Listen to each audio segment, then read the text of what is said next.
Thank you all for joining today for the second part in our three-part series on estate planning with Meredith Sugar. Meredith is an attorney at Taft Law, specializing in wealth transfer, estate planning, business succession planning, and the like. Meredith, thank you so much for joining us today. And Meredith, we'll be discussing the benefits of trust. I'm very much looking forward to learning a little bit more about trusts and how they work, and hope you all are as well. So Meredith, thank you so much for joining us today. Ryan, happy to be here, and thank you. And this is kind of part of a three-part series that we've been doing. We started with powers of attorney and health documents. The one after this will be estate planning generally, but today we're focusing on trusts and how important they are. And did I share the screen properly yet? Is it up? Is it up? Yep, we can see that. Yep, if you want to go into like a slideshow mode. Yep. Okay. Well, a lot of times when I meet with clients, and as soon as they hear the word trust, I think their eyes glaze over, and I think there's a sentiment that I'm trying to sell them something, or that it's overcomplicated. And a trust, for an estate planner, really just takes the place of a will. It's as necessary as a will. I start every estate planning conversation by asking what percentage of us are going to die. It's 100. We don't know if it'll be today or 50 years from now or 100 years from now, but everybody needs an estate plan. And 99.9% of the time they need a trust. They don't, it's sometimes it's believed that if someone doesn't have a lot of money, or they're not a multi-millionaire, that they don't need a will or a trust, and that's absolutely not true. In fact, it's smaller net worth families that need them oftentimes more. It's just something like estate planning. I'll repeat this next month, but it's something you do for the people that you love. What might seem like a pain to you right now will save your loved ones a lot of grief and time and money. To not do it, you just pay lawyers. So this is where I kind of sell myself out of business here, but I don't like to have probate, and we're going to talk about that. The main way to avoid probate is to have a trust. So we'll talk about this stuff more next month, but essentially everyone really must have a will, a financial power of attorney, health documents. But the extra documents, and I personally don't consider the trust extra, but they're at the bottom of this slide. For me, the trust actually takes the place of the will almost. You still need one, but it does the dirty work, if you will, and it does that so that you don't pay those lawyers and go through probate. And we're going to talk about these items coming up. A trust doesn't replace the will. I still would, each of us should always have a will. But in the type of planning that most practitioners do now with trust, the will becomes what's called a pour-over will. So there in the very first paragraph, it'll say, "I, Meredith Sugar, when I die, send anything in Meredith Sugar's name to the Meredith Sugar Trust." And so then the trust is what says whether Judy, Jenny, or Johnny is getting what property and how. Or wills are still needed, but they become kind of a just in case, because at the end of the day, the goal is to have everything down to your toaster in these trusts. But probably half the time, even when we think everything got into the trust, Dad will pass away and his daughter calls and says, "Gosh, we forgot to put the Arizona condo into the trust," or "We found a safe deposit box." Hey, Meredith, quick question. Yeah. Do you mind, we got someone asking in the chat if you can make it larger. Do you mind going up to slideshow at the top? Let's see where I don't see slideshow. In the red there. I don't see it up there. Next to animations, you're right. You're almost there. Oh, you can annotate? So there's file, home, insert, design, transitions, animation, slideshow. Oh, okay. Slideshow, please. I see animation, but I don't see slideshow anywhere. Okay. Do you mind just then like pressing the bottom right just to increase the size of it for some of our viewers? Does that work? Yeah. So Meredith, if you go up, see the animations button you were at? See, if you look to its right, do you see slideshow? So it's getting blocked by my Zoom panel at the top. There, I'll move that down. Yes, now I see it. Okay, just click on that. Okay. And then Set up slideshow. just do from present online. If you do that one, should be. Okay. Connect. Oh, Sorry. hang on. No, don't do that. Don't do that. You can click out of that. Sorry, X out of that. From current slide should do the trick. Yeah, that's it. Okay. Cancel. Yeah, you got to cancel that present online thing. Yeah, I'm trying. Okay. Okay. Present online. No, that's one. Yeah, current slide. Okay, there we go. Thank you. There, perfect. Thank you. Yep, thank you. No problem. So let's see. I gotta pay, and now it won't let me go back up to my former slides. Sorry, guys. Usually the arrow buttons on the keyboard can do that. Okay. Or in the bottom left-hand corner, there might be arrows. Yep, see them. Okay, so back, and I think we were about ready to go to the next slide. So yeah, you will still have wills. The other things wills do for anyone young enough to still have minor children, or if you're a guardian of any grandkiddos, it's important that the will names guardians for them.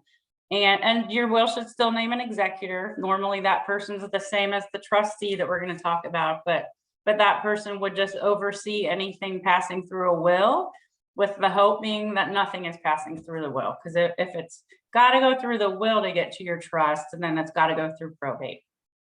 Passing away without a will, all kinds of issues. If it's a second marriage, a spouse can challenge the kids from the first marriage, and the court has to appoint executors, and it's just paying lawyers. So it's good to get everything papered up from the get-go without doing it via LegalZoom, because we see huge issues when people try to do these themselves. Why to avoid probate? If you haven't had the pleasure of going through one yourself with a parent or a family member, just extremely expensive. I would say the average one takes a year to get through the probate court, at least here in Columbus, Ohio. You can get out of a full probate sometimes if there are few enough assets being probated, but even small assets can be a real pain. What I always hate to see personally is when someone does have nearly everything in their trust, their investment accounts, their house, everything's in trust, but they never handled that small checking account that has $4,000 in it. Well, Chase Bank is not going to release that checking account without a probate process where you've got to go in and appoint an executor and all of that. So it's just good to avoid probate. If you've got unique assets or you own any kind of interest in a business, you've got an LLC with kids or family members that owns a rental property, the business has to get valued. I should have added valuation to this slide. And the court appoints that valuation firm and the estate pays it. And again, just very expensive. So that's the reason for a trust. I always tell clients there are really 3 reasons to have them. The main one is to avoid probate. So whether you've got family, you don't have much, it doesn't matter. Just to stay out of probate is the #1 reason. Many other reasons though, if you're in a taxable estate situation, and I'm going to talk about that later, but we have what's called a federal estate tax. So not the income tax, but when people pass away, the federal government will lobby an estate tax onto them. We have an exemption, and right now it's set very high at 11.7 million per person. So if you pass away with 10 million, you're fine, no federal estate tax. But that was under Trump's tax act, and Biden His administration is expected to bring that amount down probably next year. And the rumor is that they'll bring it back down to about 3.5 million. In 2012, the state tax was set to come back down to 1 million. So that meant for any client of mine who had a 1.5 million of assets, that extra 500,000 would have been subject to tax. And the other bad part of this is that the tax rate is extremely high. Right now it's 40% and it's expected to potentially go to 45%.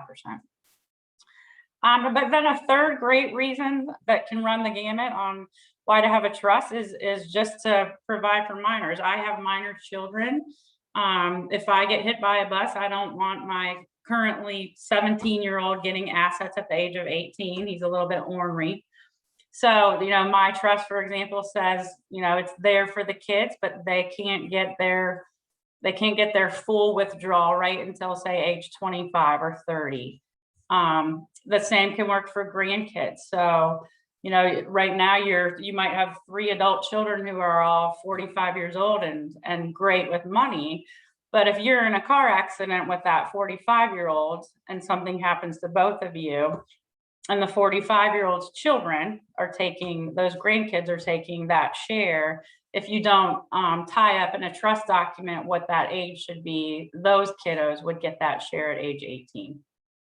Special needs situations, never good to leave any person who's got special needs who does receive government assistance, any kind of outright money just because the government will take it. So there are certain ways to structure trust so that the money cannot be taken by the government. So the trusts that we're talking about today, for the most part, I'll touch on others at the end, are revocable. That means they can be changed at any time. And what I see is clients delay planning because they say, well, next year my daughter's going to move back here from California, and or my son's married to a bad apple, so I'm waiting. They might get divorced, or this grandchild might actually come visit. And it's never a good idea to wait. It's good to plan as if something's going to happen today, and then very easily change. So, and clients change them often. They'll have their trust in place, and if they call me 6 months from now and say, I think my son rather than my daughter should serve as the trustee, it's just a paragraph change that takes us 15 minutes to do and easily changed.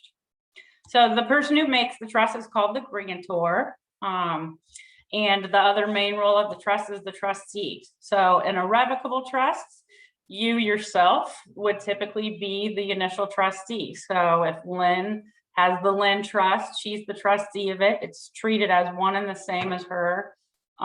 Just bears her social security number while she's living. No special tax reporting, nothing like that. It's really, while you're alive, it's done for titling purposes. And then after you pass your assets. We'll talk about irrevocable trust, the kind that you say can't be changed, but I'll tell you, we lawyers have ways to tweak them to change them and make them flexible, but we'll talk about those in a few minutes.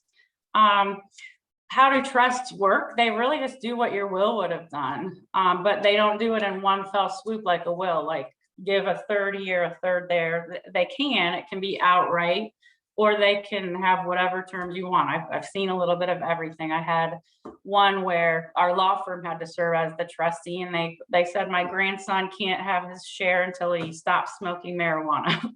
So we had to drug test the kid for every 3 months for 2 years and figure out when that point was.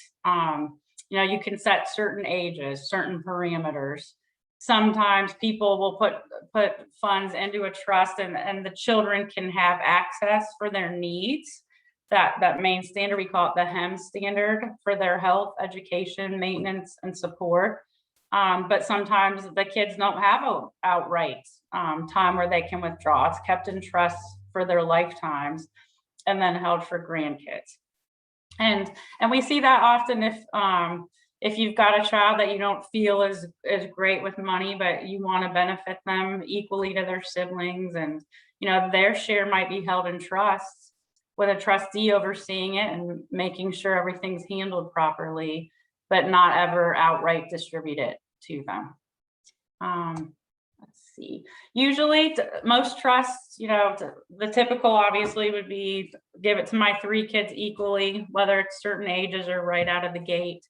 And then if one of them has passed away, the verbiage we use is called per stirpes, where typically it would then go down to their own children in equal shares. We do mention too the catastrophe clause. It's a morbid thing to talk about, but where any families travel together, or there's a big family vacation and all the kids and you go, it's always good to have a catastrophe clause in mind in case something would unfortunately happen to the whole family. Otherwise, under general Ohio law, it would be kind of like passing without a will. It would go up your family chains to your parents, and if they're not living, then down their family chain, which could be your siblings and your nieces, nephews, and so on. So the trustee is really the person with the big job in a trust. It's not a fun job. So when giving thought to who might want to serve, sometimes clients say, well, if I make daughter Jenny the trustee, then son Johnny's going to be mad. And I say, he might not be mad at all. It's because it can be a big job. A trustee is held to a fiduciary standard. So it's not like they can come in and squelch the trust funds for their own use. Having said that, they've got access to the funds. So it's, if no one is looking over their shoulder, there have been times where unfortunately trustees do that sort of thing. It's illegal though, so they're held to that standard. If the trustee is managing a securities account, for example, they've got the job of making sure the investments are held properly. They're held to a prudent standard. They can't take the trust assets and invest in a Ponzi scheme in China and that sort of thing. They've got to make prudent decisions. But they've got the big job of making distributions. So we see it with siblings. So say there are 3 and one of the kids is a trustee, and sister comes to her brother and says, hey, trustee, can I get a $60,000 withdrawal for a down payment on a home with my new boyfriend? And that sibling trustee says, well, I don't like it. So it can cause in-family arguing. And so that's where the decision comes in on, is it best to name this child rather than that one? Is it best to name a family friend or an advisor instead? Potentially a bank. If you want a truly neutral situation, a bank can serve great in that role, because they're always going to make a very formal decision. Banks, I will say, and I think they'd all admit, they can be tight with the purse strings. So I've represented beneficiaries of trusts that will come to a bank with a great business plan and say, can I get a $20,000 withdrawal to open my yoga studio? Dad would have wanted this. And the bank just said, no, we're not doing that. So picking the trustee is a critical role. You can have a role in your trust called a trust protector. So kind of someone where if the trustee goes off the reservation or just starts being too tight with money or too loose with money, you can have this other person as a trust protector who could step in and help as well. But I typically say, if you're trusting someone enough to be your trustee, you should feel comfortable enough with them that you trust them on nearly any decision. I mentioned briefly earlier, just if there's a special needs situation, if you've got a grandchild with autism who may end up someday needing government assistance, you can draft that grandchild's share of the trust with special terms so that it can't be taken. And what the terms basically need to be is what I call loosey-goosey. So you can't say grand kiddo has a right to this money at age 25. It has to be always discretionary, so that if the government tries to come in and take it, the trustee can say, grandchild didn't have the right to it. I'm choosing not to distribute it. And so if he didn't have the right to it, you don't have the right to take it. And the words poison pill there that you see basically just mean that if by chance the government somehow can get to it, then I write in my trust so that the whole trust kind of blows up, if you will. and that autistic grandchild share would be distributed out to other grandkids. The idea being that those grandkids would know then to use that to still help that grandchild. Have a lot of times, unfortunately, I'll see other attorneys prepare the trusts for clients and not follow up with them on funding it. So classic example, I, Meredith, might have the Meredith Trust, but if my stuff isn't in it during my lifetime, then when I die and my house is in my own name, my house has to go through my will. And again, in that first paragraph of the will, it would send it to the trust eventually. But if it has to go through the will to get there, then it's probate. So I try to convince and urge clients to get all of their assets, again, down to the toaster, into the name of the trust today during your lifetime. With a house or a condo or any kind of real estate asset, it's just a simple deed. My house is titled in the Meredith Trust. An investment account is just a call to Vanguard or Fidelity to say, put that brokerage account into my trust name. I always have clients sign what's called a bill of sale. It's a one-page document that handles personal property. So that literally is what puts the toaster into the trust. It handles anything you can touch. So whether it's furniture, clothing, artwork, coin collections, because otherwise, believe it or not, even that stuff goes through probate. If you do own any kind of business interests in LLC or stock directly, believe it or not, these are even simpler. It's a paragraph where it says, I, Meredith, hereby put my stock in ABC company into the Meredith Trust. So really easy to get that stuff titled in trust. A lot of assets pass outside probate anyhow, like IRAs, 401ks, life insurance, anything that names a beneficiary. So, you know, POD, what it's said at the bottom, means payable on death, and TOD, transfer on death. Those are similar to just having a beneficiary named. The reason they can be tricky is because if you don't fill them out, it becomes an estate asset because you never filled out the beneficiary form. If it's filled out wrong, you know, if you've got an old annuity laying around that named John Doe and you don't even know John Doe anymore, those beneficiary forms will trump everything. So they will trump even a trust. So the beneficiary designations on anything need to tie in to the trust and make sure that everything is synced up the way you would want it to. If you've got 3 kids and you just put the 3 kids on your life insurance policy, you might have intended and put in your trust that one of those kiddos' shares was going to be held differently or held in trust longer. But if you just name that child on the life insurance form, it's going to go to them outright. So a lot of times with life insurance, we just say name the trust. With IRAs and 401ks, in a nice normal family situation where it's just 2 kids, sometimes the better idea is still to just name those 2 kids, because with IRAs, they can take distributions over time more easily than a trust can. But it's really important that once the trust is signed, there's thoughtful follow-up on getting your stuff, so to speak, into that trust. Aging issues. So often clients will come in and they assume that these trusts are going to keep them from having the nursing home take it all. And the typical trust that we are talking about right now does not avoid Medicare, Medicaid taking. You know, they'll still come in.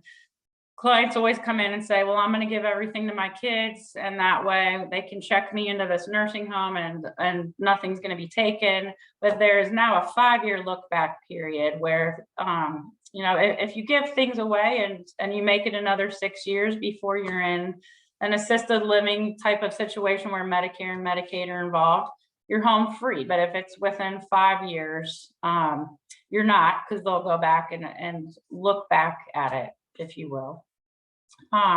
So it's good to plan this stuff up front, but I'll tell you, even with that kind of planning, where clients have the idea of let's give everything away to the kids and then I don't have to worry about it. You really do have to give it away. So if you give that house away to the 2 kiddos and you keep living there, the IRS could potentially say, well, you should have been paying them rent. We're going to attribute income to them from that rent. And it gets somewhat complicated. So it's important to plan ahead. It's tough too, because folks are living longer. You know, the life expectancy has gone up. So as far as balancing how much should I keep and how much could I get away with giving away to the kids, that's something to work through with a financial advisor if you're even thinking about that. Again, right here, having these revocable trusts does not avoid taxes. They're treated as one and the same as you on your tax return. I talked about the estate tax earlier. Ohio's was repealed in 2013. So Ohio used to tax anything over 338,000. They would tax 7% of it, but we did away with it. That's a typo. It should be 11.7 million, not 11.4. But again, we're expecting that exemption to come back down, likely next year to 3.5 million. Life insurance is included in that. So if you've got 3 million in a securities account and another 1 million of life insurance, and you're holding it like a typical life insurance policy, that totals 4, and so that extra 500,000 would be taxed at probably 45%. Unified with our estate tax when we die is our gift tax. So for example, at the end of next year, when the estate tax is expected to come back down, a lot of high net worth clients will be gifting to use that exemption right now. So if I give away 11.7 million right now, there's no tax because that's where the exemption is. But when I die, then I've used it all. So they're unified. The one exception from that and eating into your estate tax exemption by gifting during life is that nice $15,000 a year exception. So some of you might have, for example, been giving $15,000 a year to each grandchild. When you do that and you're under that amount, there's no estate tax owed and no gift tax return required. So if you're in a high net worth situation where you're trying to deplete your own bucket and get it down to the next generations, that annual exclusion can help with that. For uber high net worth, and I won't go into this that much, I've got slides at the end for anyone interested in it. We estate planners have all kinds of tools, special types of trusts to help, help amounts be gifted out while that exemption is high and get it down to the next generation. When you're thinking about transferring wealth or what to say in your trust, where unique assets are involved. I also work with closely held business owners. Sometimes one child wants to be involved in the business and the other 2 don't. And it's typically the mother that says, we need to treat each of these 3 kids equally. But I bring that up because equal isn't necessarily always fair, and fair isn't necessarily equal. One of the kids may have a strong affection for the family cottage in Maine, and they really want that house, and the other 2 don't. So you might give thought to whether it has to be totally equal. Always good to consider, well, maybe I could leave this investment account to Surfer Child because they have no interest in the family cottage. So there are all kinds of ways to treat the family. Vacation homes can be tricky because typically clients will say, well, I'm just leaving the Florida vacation home to the 3 of them and they'll get along. But I'll tell you, sometimes right there within the trust, we will put provisions that say the house is going to be held in trust, but each of you can use it this part of year, you have to have a lottery and figure out which weeks and how the expenses are going to get paid and whatnot. Usually in a marriage, especially if it's a first marriage with the kids from that same marriage, the trust will provide for your surviving spouse first, and it's at their passing that it goes to the kids. But where there are kids from a prior marriage, sometimes the trust will say, well, let's give a quarter of my assets to my surviving spouse to use for their lifetime, the rest of the kids. And when that surviving spouse dies, whatever they didn't use goes back to the kids. So there, you know, we can plan it for almost anything you can imagine. Like I said, I think we've almost, knock on wood, seen it all, but people come up with new stuff every day. So like I said, we've been talking about revocable trusts. Irrevocable trusts come in handy for different reasons. They too will avoid probate. If you're trying to make a current gift, so say one of you has 4 million in, and you say, gosh, I should gift out, you know, gift some of this out now because this exemption's coming back down. I want to give it to my grandkids, but right now they're age 3 and 5. For it to be considered a present complete gift, you would have to put into this something that you couldn't just take it back. So in that case, a lot of times we'll form what's called an irrevocable grandchildren's trust. This year, a client might put $50,000 into it for the grandkids to split equally at the client's death. It can be, you know, held to certain ages. Again, anything goes. So it's just important to talk to your advisor and attorney about if you could set your plan in stone, what would you like to see? If you are in a taxable situation and that life insurance is just adding to the bucket and tipping you over that soon to be probably $3.5 million point, it's important to get life insurance into its own trust, and that can keep it out of your estate. So say the exemption is $3.5 million, and I've got $5 million of life insurance. What I would do is park it in what we call an ILIT, an irrevocable life insurance trust. And when I die, then I'm not considered to be the owner, so it doesn't add to my problem of having too much money over the exemption level. So on that note, just insurance plays in. If one of you has a $10 million net worth and you say, you know, I'm not gifting anything, so when I pass away, the extra $6.5 million is going to be taxed. How should that get paid? It can either come out of the beneficiary's shares, or sometimes insurance is bought just to pay the estate tax. A lot of times today, policies are getting outdated. I'm sure you've all seen cases where they get more and more and more expensive, and they don't make sense. So it's good to talk to your insurance advisor on these things too. Sometimes policies can be sold. Now there are markets for them, so they could be sold on a market and cashed out where that makes good sense. It's kind of its own area of expertise. I talked about these earlier, so I won't go too far down into the weeds, but where you have an irrevocable life insurance trust, if you keep paying the policy premium, that's considered to be a gift that you're making then to those trust beneficiaries. So what needs to happen is that you send them an annual notice when you pay the premium that says, I've made a gift on your behalf. Say my premium is $60,000 and I have 4 kids. I would just send them each a notice that says the premium's been paid. Each of you got a gift of $15,000. That's the share of the premium paid. You have to actually give them the right to withdraw it. Otherwise, it's not considered to be a present gift. So you can't use that annual $15,000 amount. With the understanding of the kiddo that they're not going to withdraw it because it's being used to pay the premium. I mentioned this earlier, just the gift tax is unified with the estate tax. So anyone worried, I don't think I'm going to have much of a life next year because of the gifting that'll go on with the estate tax exemption probably coming down. So it's like eat it up now. Otherwise, that 11.7 is going to go down by about 8 million probably. And if you don't use it now, it's gone. Again, in 2012, it was going to come back down to 1 million.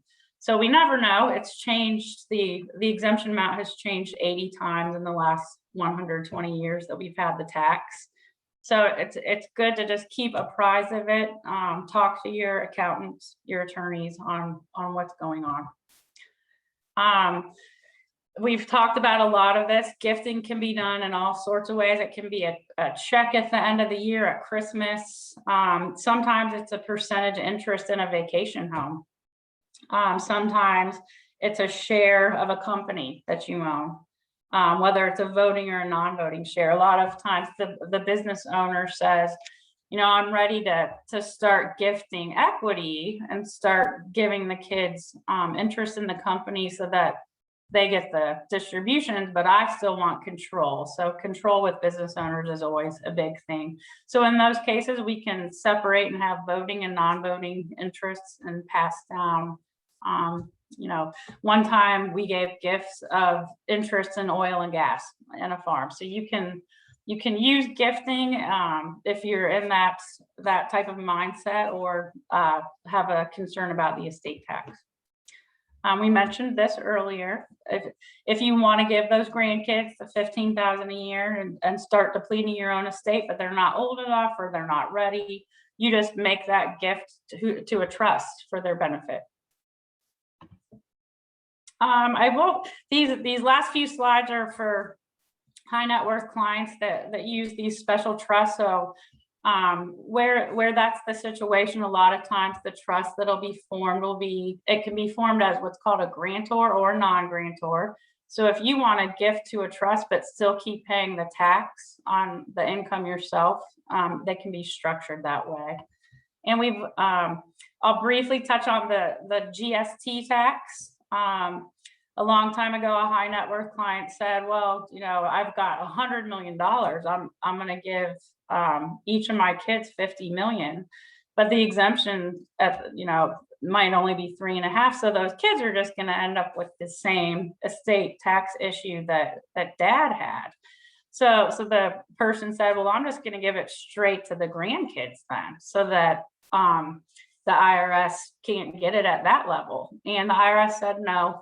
If you try to skip a generation and go straight down to the grandkids, we're going to impose an extra 40% generation skipping transfer tax on that. So we each have an exemption in that regard as well.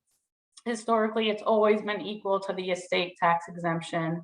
But the beauty of using the GST exemption, if you are a high net worth individual, is that where you use it and you do it right, and you file a tax return the year that you do it, it's out of the tax bite apple for all time. So that's where you get these huge Rockefeller dynasty types of trusts, where if I use my GST and I put 11.7 million today into a trust where my kids have access, but they can't withdraw it.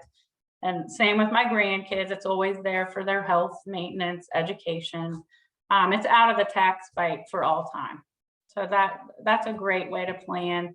These last two types of trusts, the GRATs, and really quick, the defective grantor trust, we call them an IDGIT, an intentionally defective. They work the same way pretty much, where you can utilize techniques where you might make a gift to a trust, but keep an annuity back to yourself in exchange. The interest rates are so low right now that annuity coming back to me might only have an interest rate of less than 1% this month. And at the end of the term of the trust, whatever is still in that trust is out of my estate bucket. So just good techniques to transfer wealth if you end up in that situation. So that was a lot. And how am I on time? Or I left 15 minutes for any questions. Perfect. Thank you so much, Meredith, for going over this. This was very interesting there. Before we get into questions, I just want to say too, I apologize. I forgot to introduce the Kendal at Home staff and team here. With us today, we have Lynn Giacobbe, who's our CEO. We have Sue Woykin, who is our marketing and events coordinator.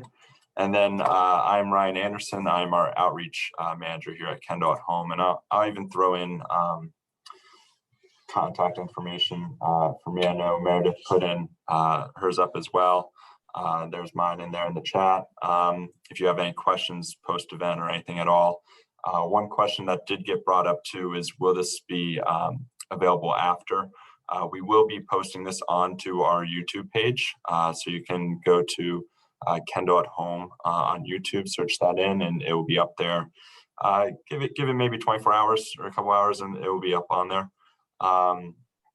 And if you have any questions, feel free to throw them into the Q&A portion there at the bottom. We already have some coming in. So, Meredith, so one question looked like with children with special needs, and if you don't feel comfortable leaving everything to that child for reasons that you expressed, what would you say is the best strategy to kind of go about that?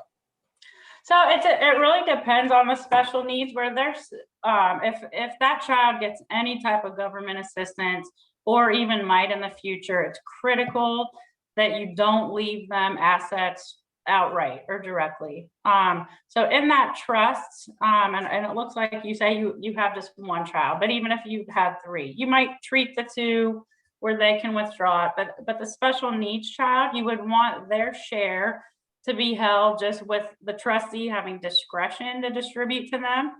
So typically with a special needs child, it's their sibling. Their sibling would be the trustee at that point. And they would have the ability to distribute, but because there's no outright right to it, the government couldn't take it. So it's just special terminology. It's, a page that just gets added into the trust and easy to do.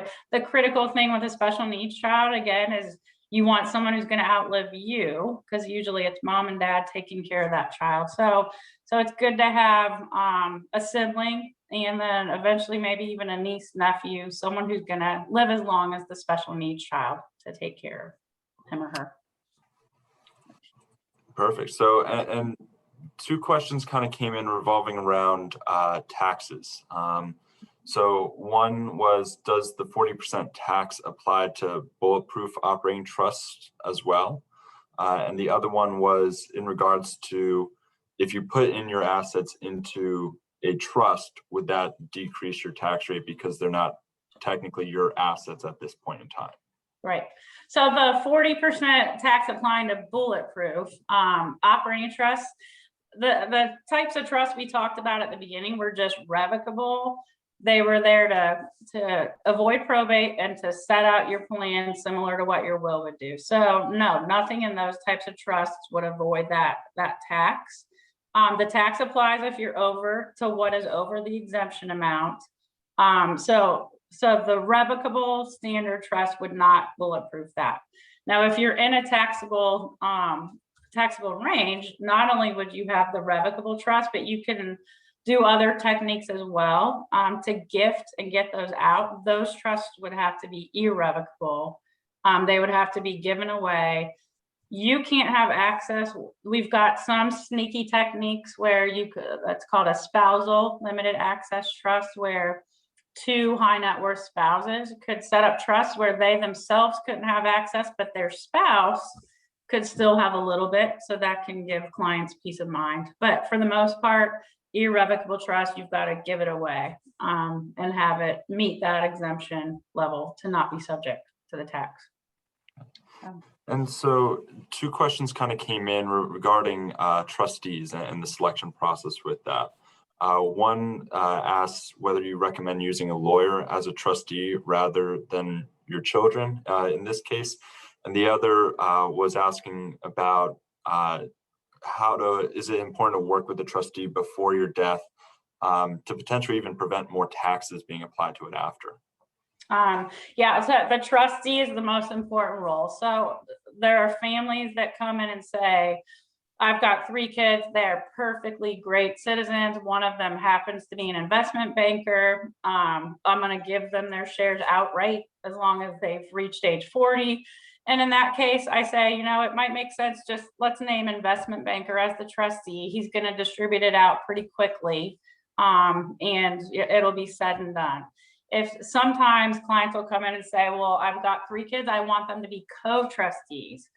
That having 3 can definitely muddy the water. 2 can be a nice check and balance, but it really just depends on the family situation. If you expect any chance that the kids might argue, or a sister's going to have to go to brother to get money out for a marriage, then sometimes, yes, naming a lawyer or a bank. Banks will take a small fee, usually about 1%.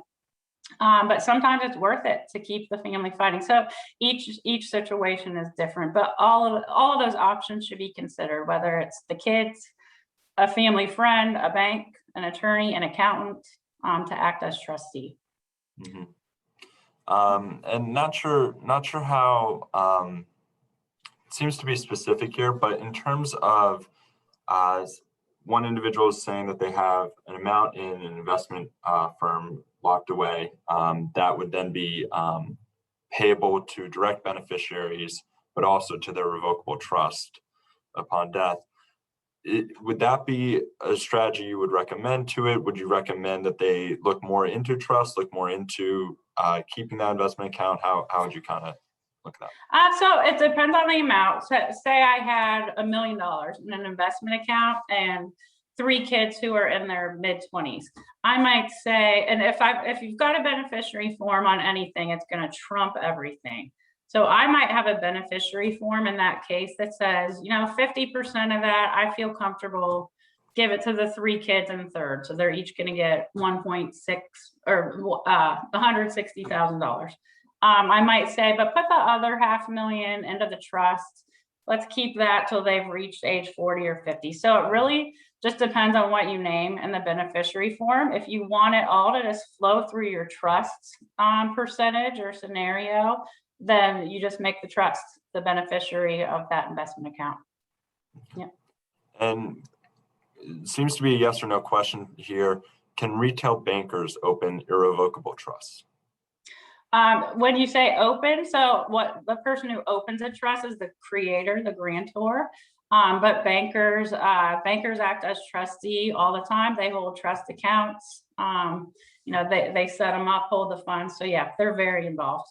Okay, so like you can open one up and then work with your banker to try to figure it out from there. Yep. They'll just want to see, they don't even really need to see a copy of the trust. They're going to want the title, the name of the trustee, and, just the basic info. And we just have one more question here. If anyone else has any questions, please feel free to throw them in the chat or Q&A. So someone's saying, referring to AB Trust that you mentioned before, can you do a quick review and like the quick advantages on what it offers there? Yeah, and I should have gone more into that. Anytime a couple comes to me and they are in a taxable situation, it has to be a married couple, but we typically create for them what are called AB trusts.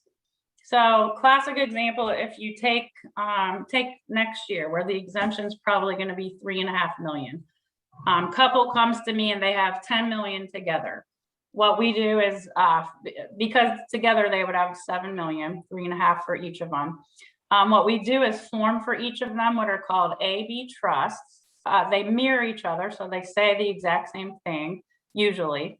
Husbands, basically what an AB trust does is when the first spouse dies, it's gonna split the trust into A and B. Both A and B are gonna be held for the surviving spouse, but the exemption amount gets funded into, actually B gets funded first. It's always been backwards.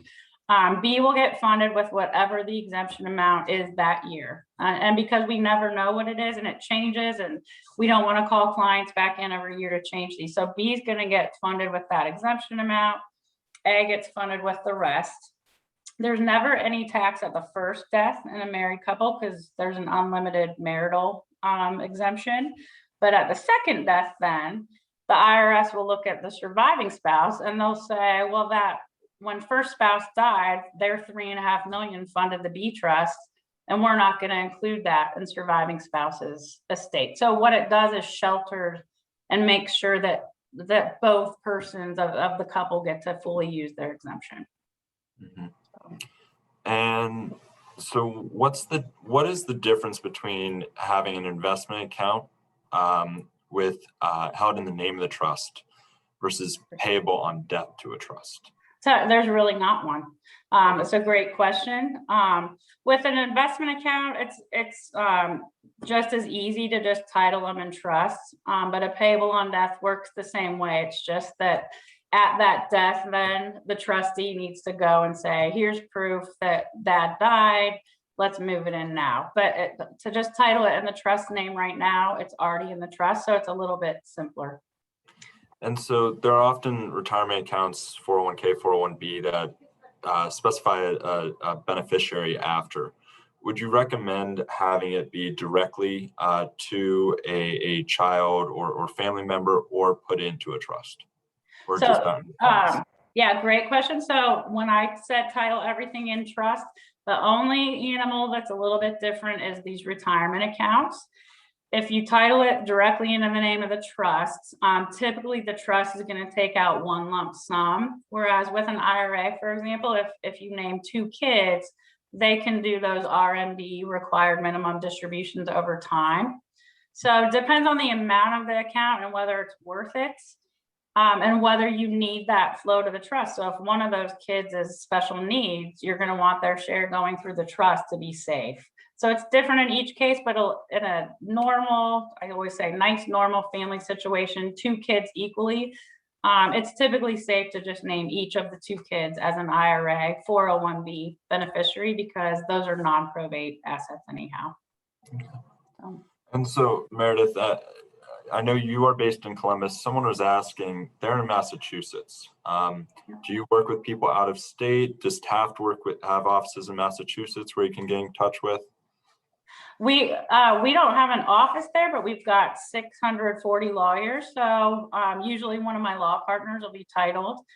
So I've done a lot of drafting for Florida, Ohio, Michigan, Indiana, California.